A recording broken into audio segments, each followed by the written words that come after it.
डिसेंबर 2012 मध्ये अंटार्क्टिकाला गेलो. तिथल्या निळ्या रंगाने आणि मग असीम शांततेने आम्हाला अगदी भुरळ पाडली. ते एक वेगळं चित्र जेव्हा आमच्या मनात ठसलं त्याच वेळेला आम्ही असा निर्णय घेतला होता की आपण आता आर्टिकची पण ट्रिप करायची.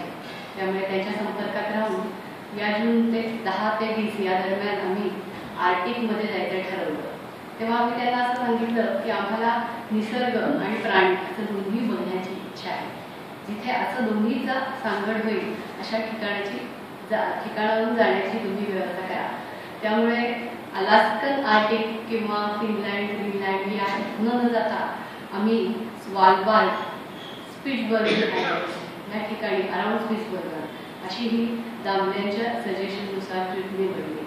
आणि आम्ही तिथे गेल्यानंतर प्रत्यक्ष आम्ही जो अनुभव घेतला त्याच्यातनं असं नक्कीच म्हणता येईल की आपल्याला दोन्ही जरी आर्टिक पोल्स वाटले तरी खरंच दे आर पोल्स अपार्ट.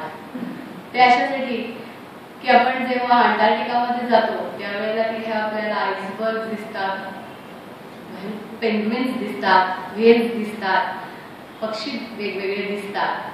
पण फ्युअर्ड्स काय असतात हे आपल्याला जेव्हा आपण आर्टिकमध्ये जातो तेव्हा लक्षात येतं. तिथे आम्ही गेलो तेव्हा आम्हाला संबंध ट्रिपच्या दरम्यान वेगवेगळे फ्युअर्ड्स दिसले. फ्युअर्ड्स म्हणजे जेव्हा एखादा ओशन तिन्ही बाजूनी त्याला माउंटन असतो आणि आतमध्ये पाणी आलेलं असतं. तुम्ही जर स्कॅन्डिनेव्हियन ट्रिप्स केलेली असतील तर तुम्हाला फ्युअर्ड्सचा आनंद लुटता आला असेल.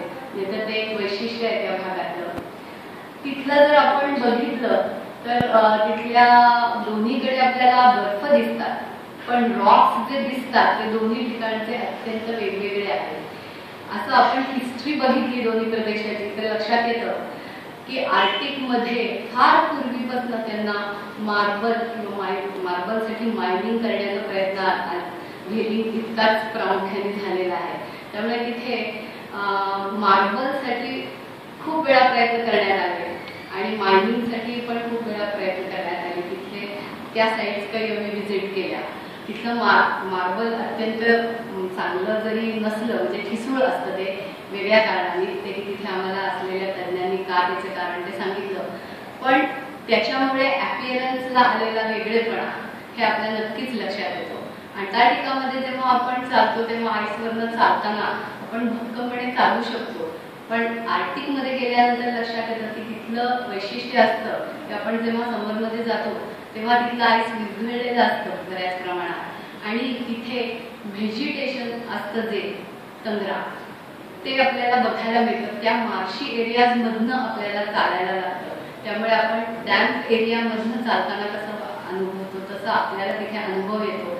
आणि तिथले जे दगडगोटे आहेत तेही मधनं अधनं असतात. त्यामुळे ते फारच ट्रिकी चालणं असतं.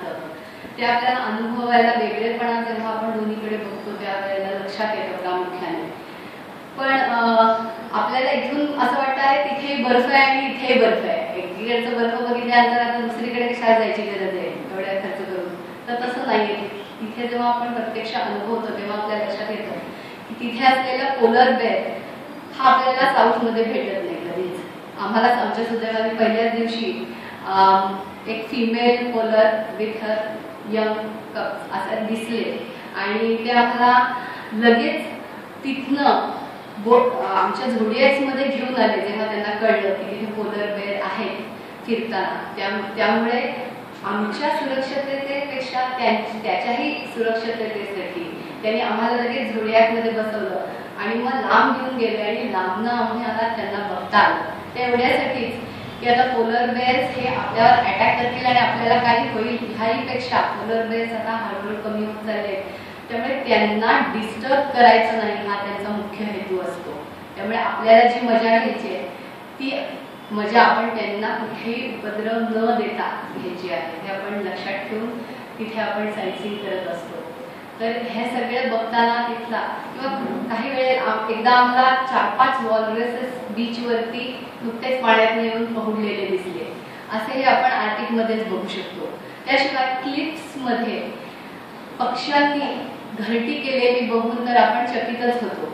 आणि त्यांनी जी त्याच्यात पोकळी करून बेचक्यांमध्ये आतपर्यंत त्यांनी जी घरटी बनवलेली असतात त्याच्या मागचं कारण काय, तिथे कोण येऊ शकतात, कोणापासून त्यांना वाचायचं असतं, हे आपण जेव्हा तिथल्या एक्सपर्ट्स कडनं ऐकतो तेव्हा खरंच आपल्याला आश्चर्य वाटतं की या निसर्गात प्रत्येक प्राणी आपला जीव सांभाळण्यासाठी काय काय करतो आणि कशा कृत्या लढवतो. तर हा एक वेगवेगळा अनुभव आम्हाला तिथे घेता आला प्राण्यांचा. त्यानंतर आम्हाला बेलुगा व्हेल म्हणून एक वेगळा प्रकार जो असतो की व्हेल्स मधला जो व्हाईट आपण म्हणूया तो जो व्हेल असतो तो तिथे सुदैवाने बघायला मिळाला. तोही प्रकार अंटार्क्टिकामध्ये कुठेच नाही, म्हणजे आम्हाला तरी माहिती नाही, पण प्रत्येक आर्टिकमध्येच असा. तर तो आर्टिकमध्ये आमच्या सुदैवाने आम्हाला प्रवासात तोही बघायला मिळाला आणि तोही वेगळा एक व्हेलचा प्रकार बघून आम्हाला आश्चर्य वाटलं की असा हे अडॅप्टेशन व्हेलचं किंवा हे कसं असतं, कशामुळे होतं, तिथल्या व्हेल्सचे वेगवेगळी वैशिष्ट्य काय, तिथल्या टीम मधले सगळे एक्सपर्ट्स एक्सप्लेन करतात. तेव्हा आपल्याला लक्षात येतं की अंटार्क्टिक आणि आर्क्टिक ह्याच्यामध्ये खूपच फरक आहे आणि आपण दोन्हीची मजा वेगवेगळ्या प्रकारे घेऊ शकतो तितक्याच.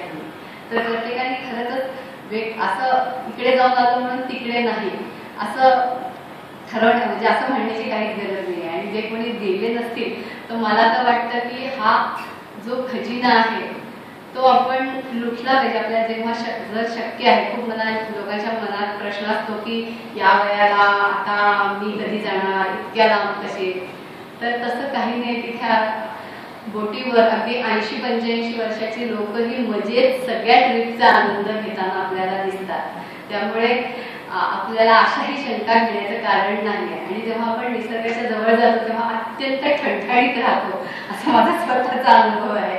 त्यामुळे काही तिथे घाबरण्यासारखं नाही की आम्हाला काही होईल वगैरे. अर्थात तिथे ऑन बोर्ड 24 तास डॉक्टर्सही असतात, शिवाय दामलेही आपल्याला गाईड करतात.